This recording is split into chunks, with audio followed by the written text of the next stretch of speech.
And most of the neighborhood isn't calling the police. There's gunshots. This town's they're just minding their own business in this town, you know. Kids busting through houses. You hear that blocks down. There's an old woman being torn limb from limb. No one's stopping it. No one. Everybody's just looking like, what the fuck? Hello, and welcome to the Lost and Faded podcast, where you get lost and faded into whatever movie I'm feeling for the week. This week, Weapons, with me, Byron, and I got Ash with me today. Hi. How are we feeling? I don't know how I feel. Yeah, this movie was something. It's just a lot to think about. Yeah, I will lead with I enjoyed it, but it's a lot. Yeah, it's a lot. It's going to be a lot to talk about, too. So, Weapons is about a classroom of kids disappear, except one kid, which wasn't put in the trailer. I don't think it was put in the trailer. I think they just mentioned how many kids disappeared. Yeah, they I think in the trailer they said all the kids disappeared. I think so. I think the trailer is purposely slightly misleading. Yeah, which I like that. I like that about some trailers. So yeah, most of the classroom disappears, and it's just the reaction from the town, try to figure out what's happening, figuring out through the eyes of a teacher or their teacher, through the eyes of one of the parents, and in a few different eyes, also the eyes of the one kid, Alex, that's left. Yeah. Poor Alex. Poor Alex. That's all we could say. Poor Alex. So let's start with the teacher, Justine. How do you feel about her? So Justine, I think she's a good character. She is definitely Very flawed, but I don't think she's necessarily an evil character, which is very good to follow. Yeah, she isn't malicious. She has, like, good in her heart. It's just she pushes things too much. Yeah.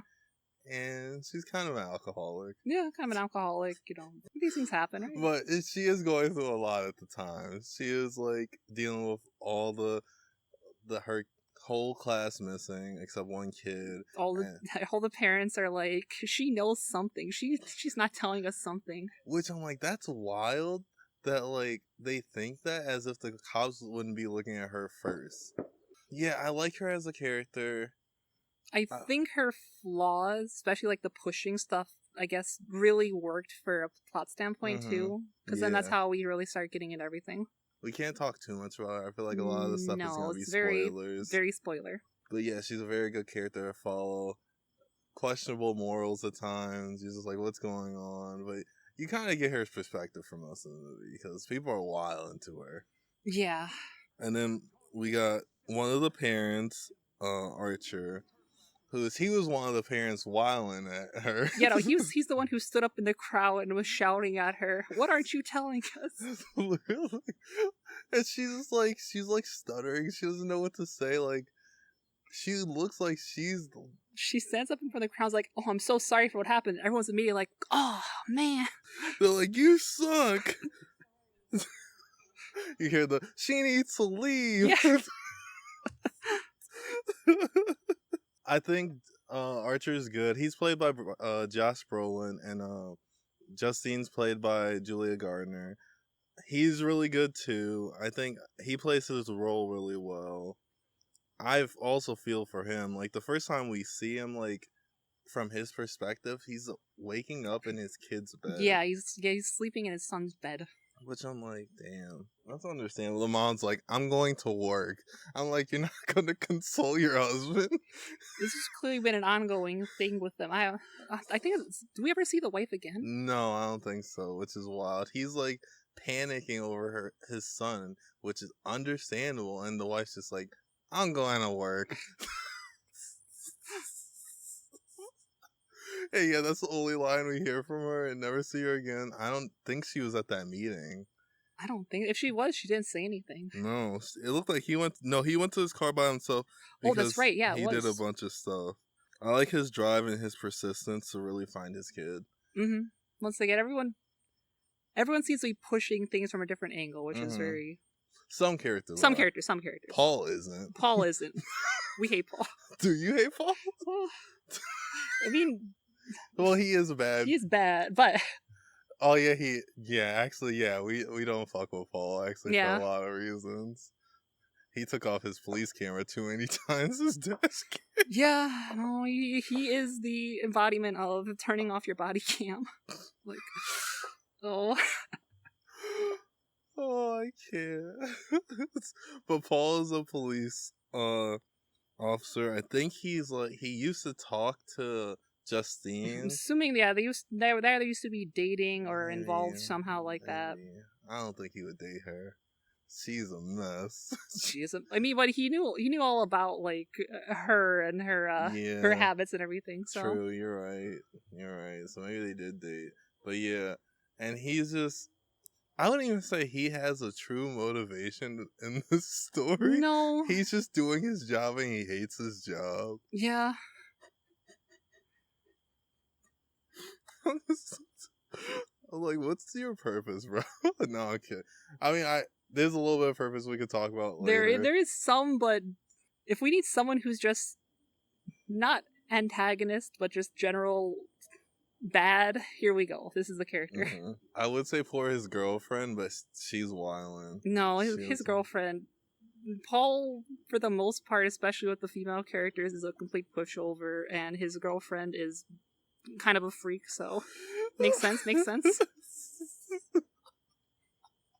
The more we talk about it, I'm like, never mind about what I said about poor Paul in the beginning, because fuck him, actually. Yeah, no, everything is just... It starts off where he's like, oh, he seems like an okay guy, and then just more and more and more. Another character POV we get is the principal, which his POV is definitely a little bit more spoilish.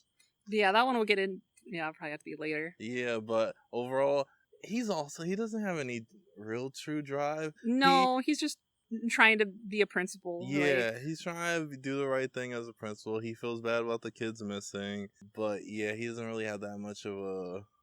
He's not really doing that much for the story other than the spoilish parts. Yes. But he's a decent character. I like that actor. I don't remember his name. He's from Doctor Strange in like the MCU. He's Wong. Yeah. But yeah, he did a good job too. One of his scenes, crazy. I loved it. Oh my god, it's so good. We'll talk about that later. This entire character moment, we're like, yeah, we'll talk about this character later. I mean, I think that's gonna be like another 2 characters, most likely. Yeah, I was about to say Alex too, because we can't talk too much about Alex. Yeah, Alex is the one kid who wasn't missing from the classroom. Yeah, and we get his perspective later in the story, and it's just poor Alex, honestly, for this movie. It's just yeah, poor Alex. Like, he's going through a lot. He's gotta be, because what, she teaches 4th grade? Yeah, I want to say, like, I think it's 4th grade, so he's gotta be, like 9 or 10, like... Yeah. So, yeah, it's done. His life's over with. He's traumatized for the rest of his life. Yeah. But, I mean, we don't really get too much of his personality that much, because he's mostly quiet in this movie. Poor child is trauma incarnate. Alright, let's get to the spoilers, because there's not much else we could talk about without, like, diving into things. Yeah. So these missing kids, yes. We find out the reason that they're missing is because Alex's aunt, Gladys, well, quotation marks aunt, we don't know if it's truly the aunt or not, because the dad's like, yeah, we haven't seen her forever. We haven't seen her forever. And then the mom seems to know her, but we never really find out if this... I don't know. We never really find out if this actually is the aunt or... No, we don't. Which we don't even get that much dialogue from the parents. No. We get the dad complaining for most of his dialogue. He's like, we can't even take care of her. she's on death's door. What are we gonna do? The mom's just like, we just gotta do it. She's family. And that's all we really get from the parents. Yeah, their motivation is more just for Alex. Yeah, they love Alex, but they seem like loving parents. And then, as literally, what is it, like a day into her staying there, she's controlling them through her witchcraft. I like the element of the witchcraft. I like how bonkers it gets. Yes, the witchcraft gets kind of crazy. The one moment we'll get into, I guess now, with the principal, right in the spoilers, Marcus, is the first time we actually truly see, because for the first probably more than half of the movie, we don't explicitly know what's happening, why any of No. this is going on. We just know people are running in the middle of the night, and then I think at one point, like, Justine's sleeping in her car, and one of the people get out of the car, and yeah, she was drinking in her car. Yes. That's outside of like the outside of like the main, like the witch's house. I guess. Alex's house, and she followed Alex home. She stalked his house. And I love the fact that Gladys knows she's out there, and she's like, I'm gonna make them go grab her hair. Like, she could have got her killed that night. Yeah, because most of her stuff is contained in the house or in the immediate area of the house. I don't think until the end they really... No, they never, like, venture too much out of the house. The witchcraft that she uses, like, what Archer says at that point is they're weaponized, so they just go straight in a line at their targets. And yeah, they're the only thing that travels from that house. She does travel, like, a few times, but she's mostly doing that stuff at home. There's only one point where she does it off, not at home. Yeah. When she first sees Marcus, or not the first time he sees her, the first time he's at her house, or at his house. No, he's at the, I'm really bad at the characters' names here, but the teacher. Marcus. No, the teacher, the lady. Oh, Justine. Justine. She's talking to the principal about everything that she did. The principal's like, please stop stalking this child. And then, she's like, okay, please call on the parents. You need to investigate any kind of potential child abuse. So then, it's, Gladys. Yeah, Gladys. She, oh God, I'm gonna struggle. So Gladys gets called, or comes in instead of the parents. That's the first time that she meets the principal. And then that's when the camera we start getting hints on how the witchcraft works. As soon as I saw her grab the hair, or like that one, the mom grabbed the hair. Yeah. I was like, okay, it has to do with their hair or something. They get at something. And then we find out she just pulls out the stick. Yeah, she pulls out the stick, and you need to have something from the person you want to control. And she got them in the principal's office. With like his awards or something. Yeah, it was a ribbon. He was like, my ribbon? My ribbon? I was like, there's no way you see that, and you're like, that's my ribbon. He knew, like, it was torn up, wrapped around like a piece of branch. Mm. And the first time we ever see the witchcraft, she wraps that around, she cuts her hand, and then I'm assuming boyfriend or partner or something of Marcus, gets his hair cut off, and then she wraps it around the branch, rings a bell. Marcus enters almost like a trance. Yeah. And then she breaks the branch in half, and then Marcus just starts going crazy, like killing the partner, bashing his head and like literally with headbutts, while she's just sitting there like washing her hands and shit. Dude, I knew as soon as the husband came up, I was like, he's just gonna die. He's just gonna die. That's sad, because it was a nice relationship. Yeah, they had like 7 or 8 hot dogs on a tray. Exactly, that was like lunch too. That plus like carrots and celery, and man, they had something else besides just a bunch of chips, I think. That was their day. That was literally their day. They're doing that, and they're watching just Discovery Planet or something. I'm like, hey, if that's the way you vibe, that's the way you vibe. But it's fucked, and he kills the husband, and then she makes him go after Justine, and it's just him sprinting across town. And this is where the movie's goofy in points. Yeah, and it's just watching people like see him run past, and they're like, what the fuck? Yeah, this is a very dry sense of humor, where it's less they're making a joke, it's more very humorous reaction out of someone. Because at this point, Marcus his eyes are bulging, his face is like kind of slightly caved in, covered in blood. Then just him running through town, people just reacting, what is that? Yeah, he looks insane. I absolutely love that. I love this whole scene of him running after Justine. Mm-hmm. in the gas station. I don't know, some of the way this is filmed, it reminds me of Japanese horror because of how insane it is, and like, yeah, it's a lot of just people being like, "What the fuck?" which fair. If I saw that, I don't know what else I'd say. I love that the gas station dude was just like, "Get out of my store." Yeah, that's another one. He's Justine's being attacked by Marcus, and then the store owner yells at Justine to get out of the store. I'm just like, bro, help, do something. And she shouts, "Help me!" Literally, bogus as fuck. That dude was bogus as fuck. He had his window smashed in. You know, gotta think about the business owner here.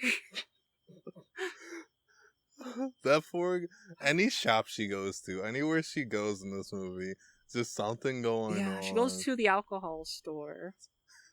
This is right after she goes to the parent like the conference with the parents. Mm-hmm. Then she goes to the alcohol store, and she goes there again later.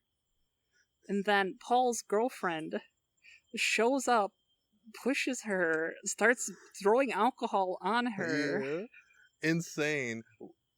Obviously, it's like a fake out. You think it's gonna be like the person's crazy or some shit, but not really. It would have been nice if she came back as a crazy person. Yeah, that's kind of what her story, like her being in the show or movie, kind of ends. Yeah, that's it. She only has like 2 scenes. That's like she left an impression, though.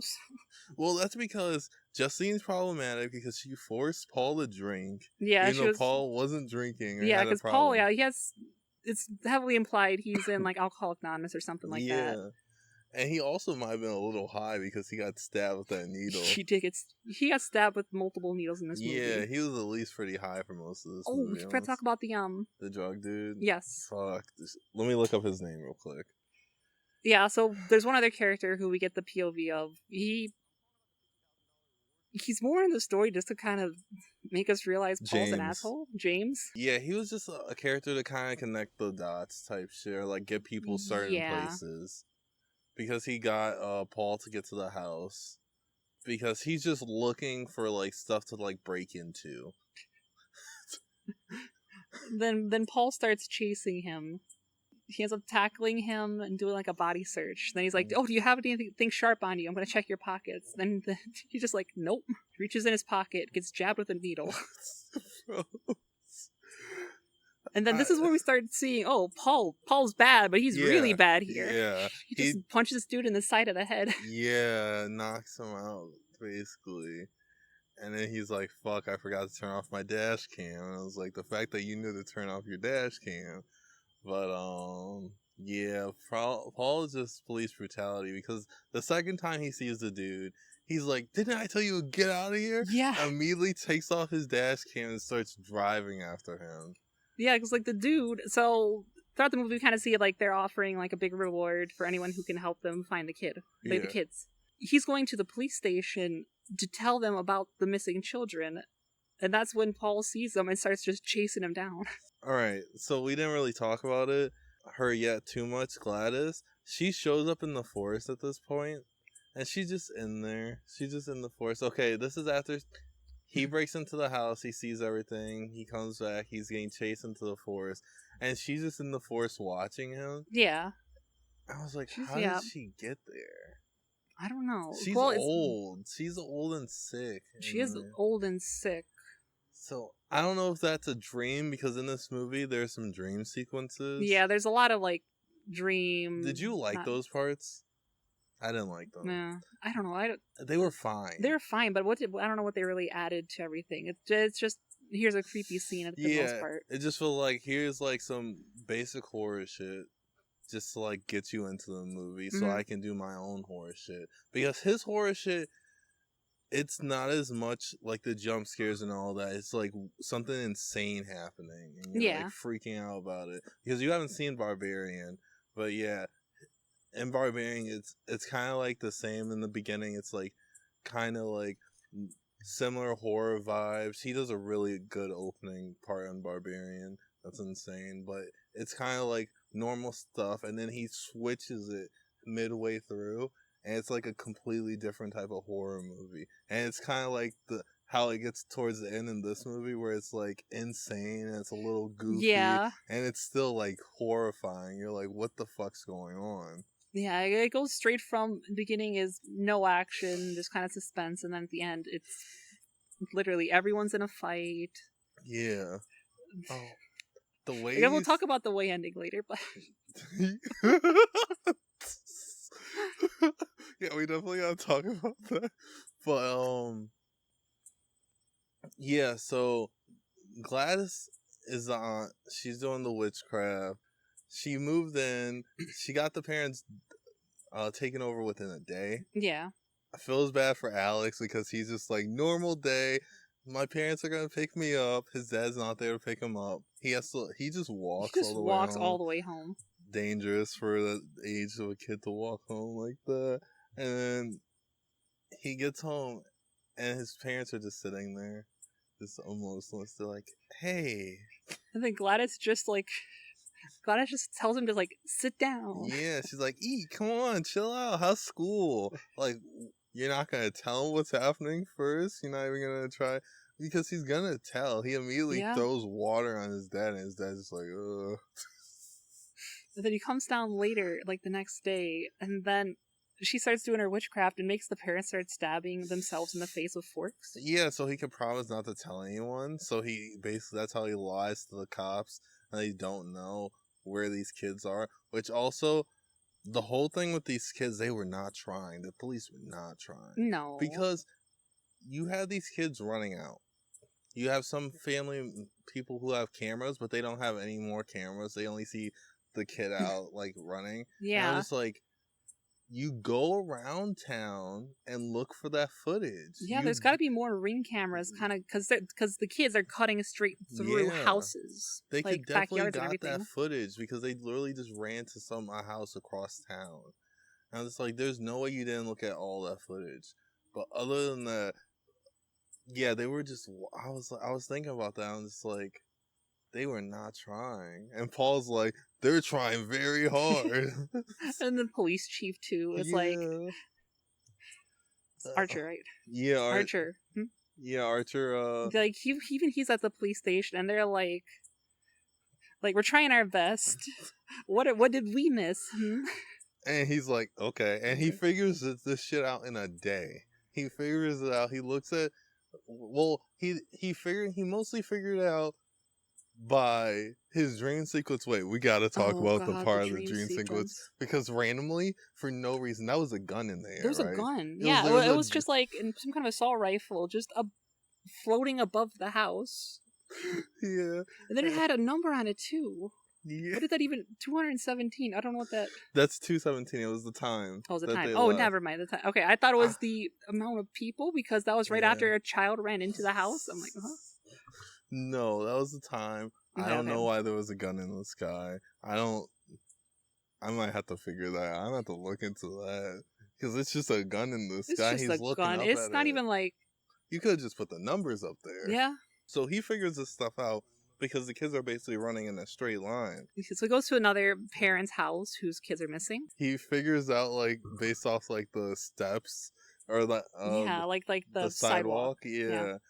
Where she's going, he like triangulates it, and then he runs into Justine, and that's how the whole gas station stuff starts. Yeah, that's exactly where. Because then she sees Marcus running towards her, then he just tackles her. They have that little fight. They have like a full fight. Yeah. That's such a good scene. But yeah, and the way this movie is like layered with the POVs, I think it was Justine. Then it was Archer. Then it was James. No, then it was James. Justine, Archer. Wasn't it Paul and then? Yeah, it was Paul, then James. Yeah. And then Marcus. And then so we're already like 5 steps in, and this is the first time we actually see the main antagonist, Gladys. It's on Marcus, the 5th part in. Yeah, we don't see her for a while. All we see is her jump scares in the dreams. Because what was she? She was on the ceiling. She was on the ceiling, and she was also... She had like... She smiled at what's his name? Was that a smile? I think so. And then she was like Alex in the dream for some reason. the way she's dressed, I would be like, villain, that's her right there, officer. The way she's dressed, she super bright colors for whenever she's out of the house or whatever, and then whenever she's in the house, it's like brownish, like grayish, nudish, like colors. So it's like not as vibrant. It's more villain like in the house. While outside, she's like, "Hey, I'm happy," and everything. Very old lady kind of losing it vibes, but very bright colors, very big smiles. But see, what I've realized though, if you ever want, you can't be mind controlled, but to be attacked, she needs to take some of your hair and wrap it around a branch. Yeah, she can also, she has other ways to do it too, because she ripped up the kids' like name things. I think those are for controlling, but hair is to have them attack. Oh yeah, you're right. So she can still control you, but if you're bald, she can't get you. The whole town needs to get bald. Exactly. She wouldn't have any hair for stupid sticks, so. I like how they never explain it, the sticks or any. Or it's the plant. She's always with a tree. I wish there was something a little bit more to that, with the tree and her dying, like, and then because she was like, maybe having more kids will make me feel better. It didn't. No, she did look younger, because I think part of why she was like getting the parents was she was trying to somehow steal some kind of life from him or something. From the kids? Yeah, because remember how when was her hair just tied up, or was it, I don't know. She had wigs. But I don't know. Later on, she had more hair and everything. I don't know. I gotta double check. I don't know. I could be misseeing that, but I thought that she still looked very old, but very slightly younger. Yeah. Oh yeah, you're right. Actually, when she was in the basement, she did have hair like coming down. You're right. And after she got the parents, she had a few strands of hair. Oh, okay. You're right. She did have a little bit more. It was just slowly happening. It wasn't like a again. This movie shows you a lot, but never really tells you anything, which is good storytelling thing. But it's a lot to piece together. Yeah, it's a lot going on in this movie. The ending's wild. So the ending, yeah. Yeah, so basically they're all at the house. At some point, Paul. Okay, so Paul and the junkie, James. I'm not gonna call him junkie. I'm gonna say his name. I'm gonna be nice. We're being kind. We're being nice to the man. James leads Paul to the house, which Paul goes by himself. Dumb. Immediately dumb.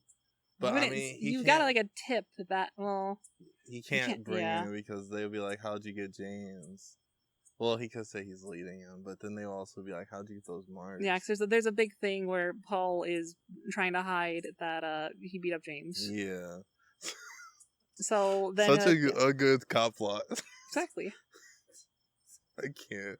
But yeah, so they lead them to the house, and Paul knocks, and I guess he goes in. I guess what's her name brought him in.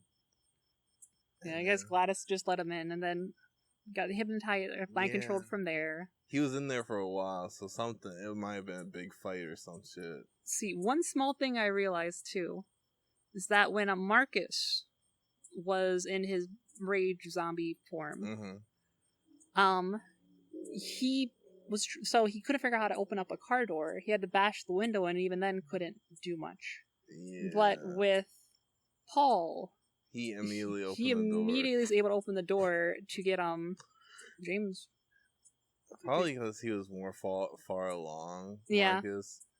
Because we learned afterwards that like it seems like the more someone's under the effect, the more it takes them to get back to normal. I do also have to keep in mind that Marcus just bashed his head against another skull probably 30-40 times. That he was far gone. He was basically like a zombie at that point. I mean, they all kind of are. And then Paul brings James and he pulls him in. So then that's how they're in the house.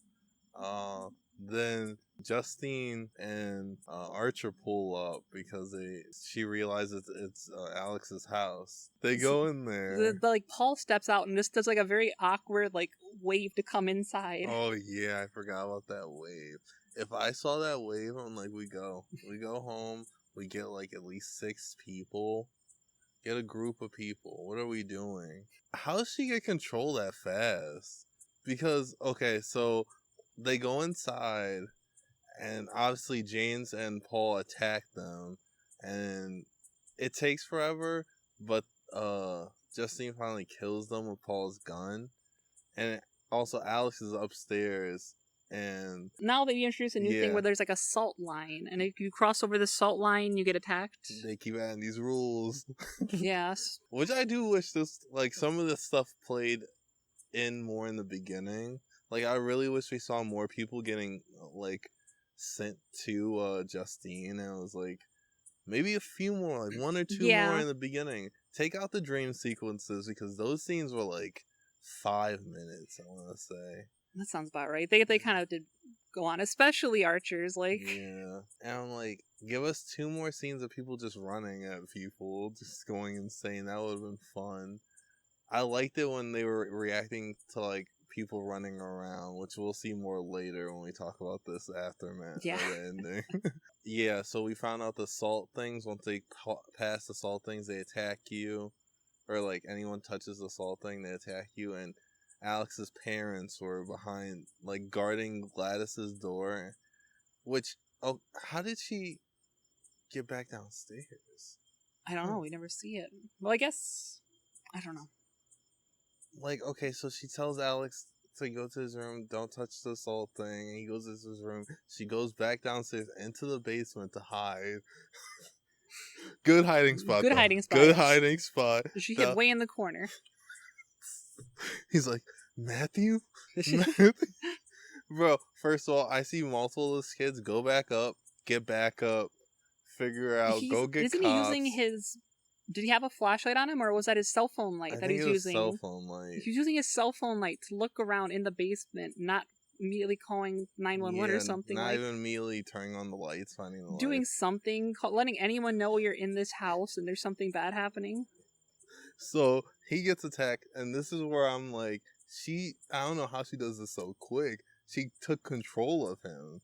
So she must have, like, grabbed his hair, immediately, like, tied that shit. And then must have been. Her, like, wait, well, I think she needs something from him. She needs something from him and then to ring her bell. I don't know what. Yeah, to ring the bells.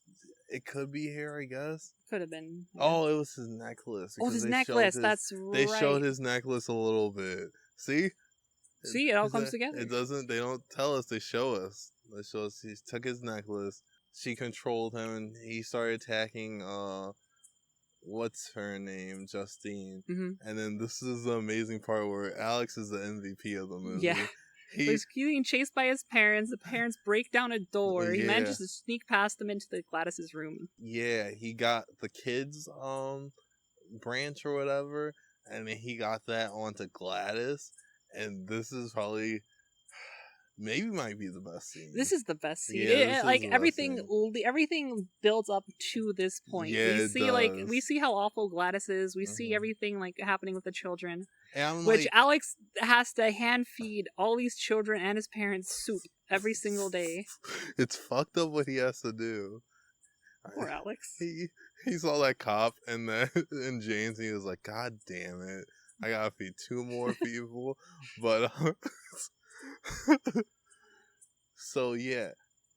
Oh fuck, what was I gonna say? So we're like building up to the end point. He gets the kids' branch. And I'm like thinking this entire movie, I'm like, they have to bring these kids into this play. They have to run after something. They have to go after something. I thought they were gonna go after Justine at a point. I thought so too. But no, instead they go after Gladys. And this is another part where I'm like, okay, she's not as old as she was because she's running. Because we first see her in the beginning, like she's like hunched over. Yeah, she's hobbling. Needs Alex's dad to like help carry stuff in. The dad's like, yeah, we can't take care of her. See if she had listened and not let the great aunt into the house, this never would have happened. Literally, the dad was the one who he could have been like, "No, we're not doing this," and the movie wouldn't have happened. Because that's probably what she does. She's like goes to his houses and she's like, "I'm your great aunt" or some shit. Or like she sends letters or some shit. So these kids are running after her.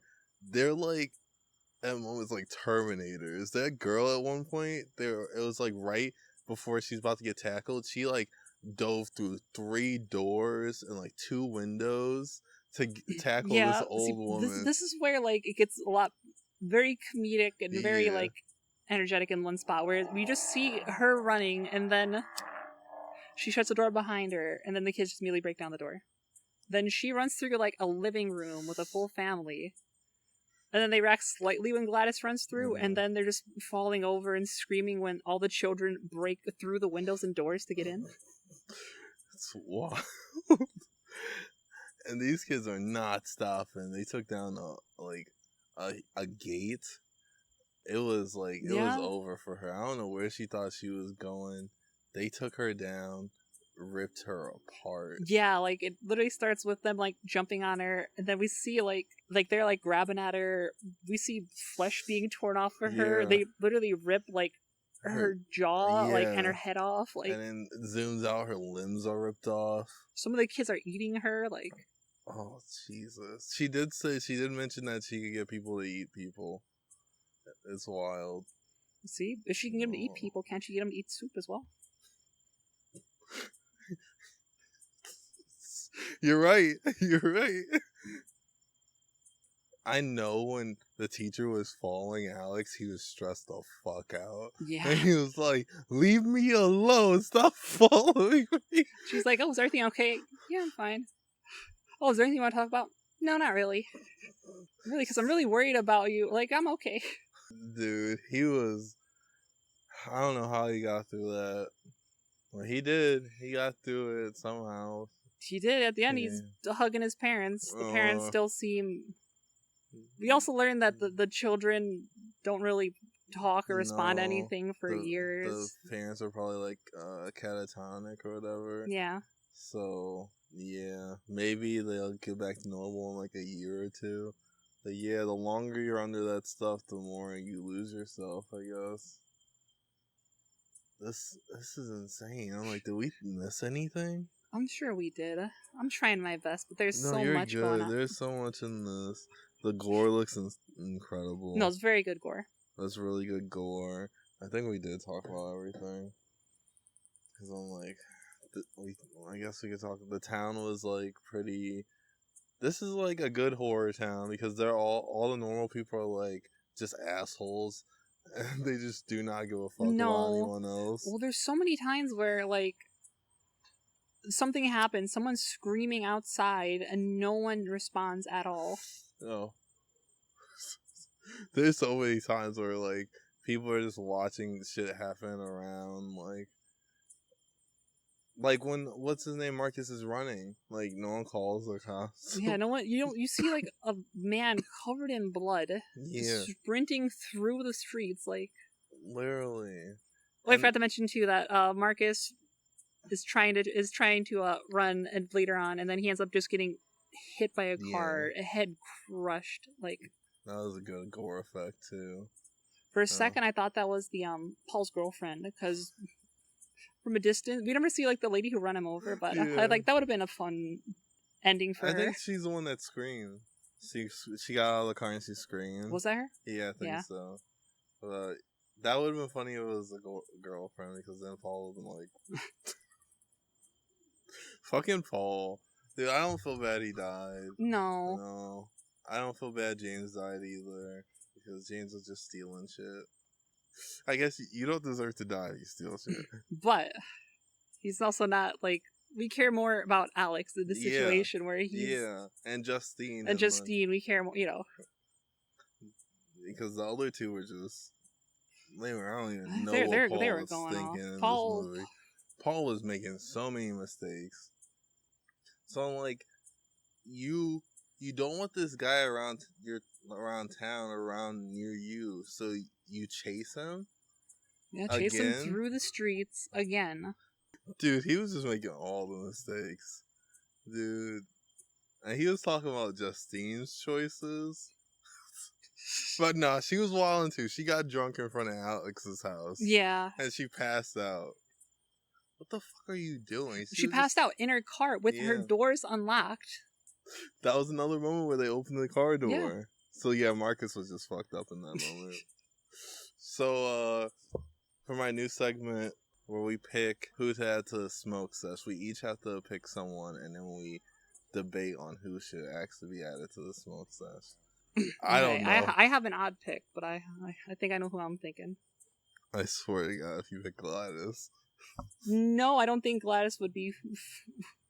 It'd be something. I don't think she'd be fun with it, though. But my pick is Marcus's husband. Okay, that's Think about a good character. He seems like a fun character. Yeah. We only ever see him with food and snacks. You're right. He's making, like, 6 or 8 hot dogs. Like, we know this... Oh, that's a good one. I didn't even... I was gonna say Jason Lee's character just for the small tiny son. See, we're pretty close picks. Because my thing is, most of these characters, I'm not smoking with you. I'm not smoking with Archer. No, I'm not smoking with Justine. She's a mess. No, I'm not smoking with Paul. He might punch you. And then Alex is a very small child at this point, so. Yeah. Maybe the dad? Nah. Actually... the dad seemed okay. He was alright. I'm saying, let's do the husband. The husband, I think... Fuck. We don't How many... there's not many... Yeah, I don't think he ever gets a name. It's just the husband. Yeah. Well, yeah, okay, so he'll be added to the smoke sesh. I'm still deciding if I'm gonna do like a graphic or not of like these characters slowly popping up to the smoke sesh. It's gonna be the ultimate smoke sesh eventually. We're just gonna have every character. We'll see if I can get a good picture of him then. So how faded would you get for this movie? So I do how many bong rips? This one, I don't think I'd want to be too crazy. Like 1 or 2, I would say. Lightly. Okay, you say 1 or 2. I'll say 4. So bring it to like a good even 2 to 4. Because there is a lot happening in this movie. It's a lot happening. I'm even full attention. I'm struggling here. I was faded and I was like, oh my god, what's happening right now? But I understand. Yeah, you understand it. You understand. You understand like a lot of the plot points. Again, they're very good at showing major things, and then minor things you gotta really like. And the beginning is really slow, and it doesn't get more vibey until the later end, where it's a little bit more action packed and like a little bit more goofy too. You can laugh a bit more stuff because this movie can be really goofy at points. Yeah, a lot of small humor points, especially with all the characters looking at these people running around. Do you see the group of kids running by? You don't immediately call the cops. Yeah, they're running by, literally destroying houses. Yeah, and I'm just like, the people were just mostly freaking out. We're just like, what's happening? I'm like, those are the missing kids everyone was talking about. You see a group of 15, like these kids are like dirty because they've been in a basement for like a month. Alex is trying his best, but he's very poorly feeding them soup. Yeah, he is. He's spilling that all over. He's trying. He's good, but his soup skills. How many cans of soup per night was he? I don't know. We see him like go to the store when it's just his parents, and he gets 1 can of soup, and then later on he's got like a full basket. Yeah, dude, poor him. He had to feed his bully. And I love that the bully was Archer's son. We find out, because we just see this kid who just keeps bullying Alex for no reason.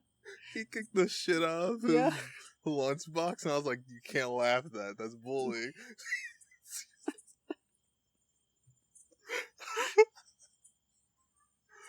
Oh my god. I immediately saw that. I'm like, oh, it makes sense. Yeah. We start to root for Archer, but it makes sense. His kids the bully. Literally.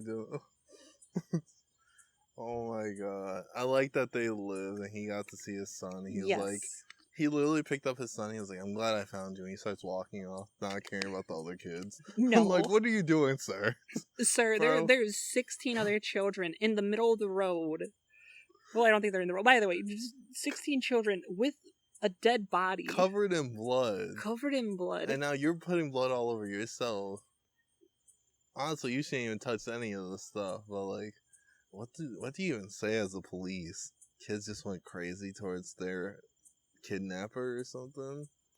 Yeah, That's I don't trauma. know. Well, yeah, that's trauma. I think they know what happened, too.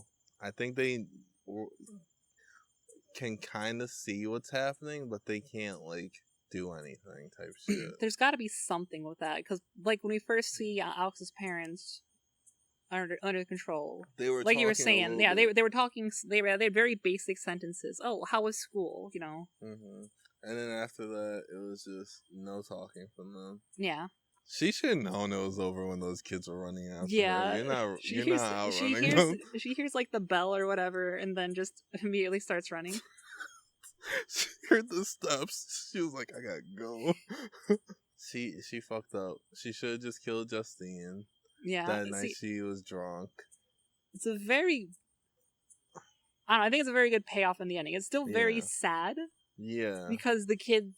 very traumatized. The kids can't talk or react to much of anything. I would move away. Yeah. I can't stay in that town. There's no. Archer's still gonna go home. His wife's going to work, you know.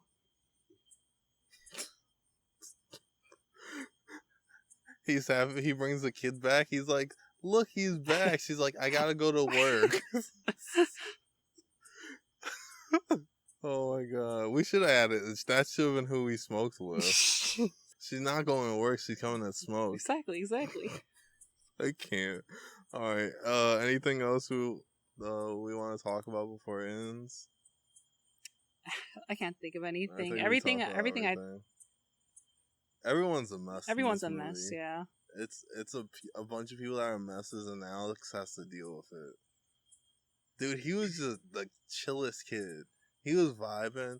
He was just getting bullied. He didn't even tell his parents he was being bullied. And sad. Yeah. He's just like trying to live his life, and all this bullshit happens, and he has to live like that for like weeks. It was like 2 or like a month. I think it was a month. Yeah. After they went missing. Someone's like, bro, that's a rough month for him. He can't talk about it at school. He's just silent. He probably goes home and goes upstairs in his room immediately because you don't want to hang out with Gladys. Well, Gladys literally tells him, no talking. Like, yeah, she did say that. Fuck. Also, we gotta stop with these old women as horror villains. That's what I'll say. Because there's been a lot of, like, old, like, ugly-looking older women, or, like, even people that look like older women, like, long legs.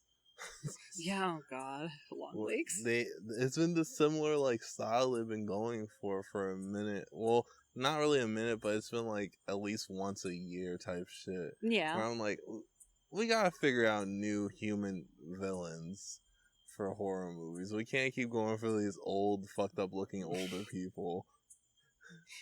See, how are you supposed to know someone's evil if they don't just look messed up, right? Yeah, that's why I was like, as soon as I saw Gladys, I was like, that's her. That's her. Everyone else just looks like a person. Yeah. Like her, oh, that's the one. She's new to town. She shows up and literally days later kids are missing. That's all I'm saying. She even tells the cops, she was like, I just came into town because my brother or my sister, not sister. What is it? I think she was saying sister to like most people. Yeah. Oh yeah, she was. She was saying sister. I can't with this. Yeah. I just can't. Like, They should have known. The cops were not trying at all. No, well, it even gets explained. So there's like we don't know who this child is, but there's a child kind of explaining like the very basic of the story at the beginning and at the end.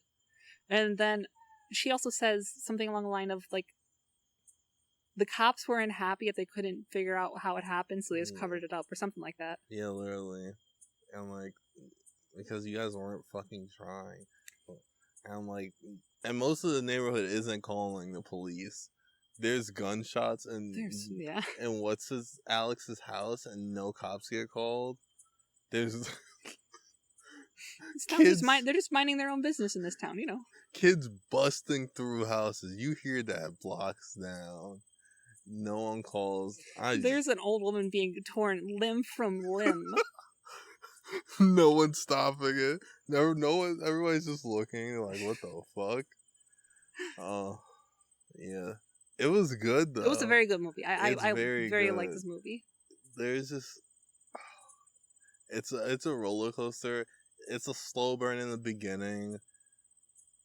The only things I didn't really like were the dream sequences. I think we could have went without them. Yeah. Because they were just to add little scares in the beginning. I'm just like, you could have did that in other ways, especially with how she was controlling people.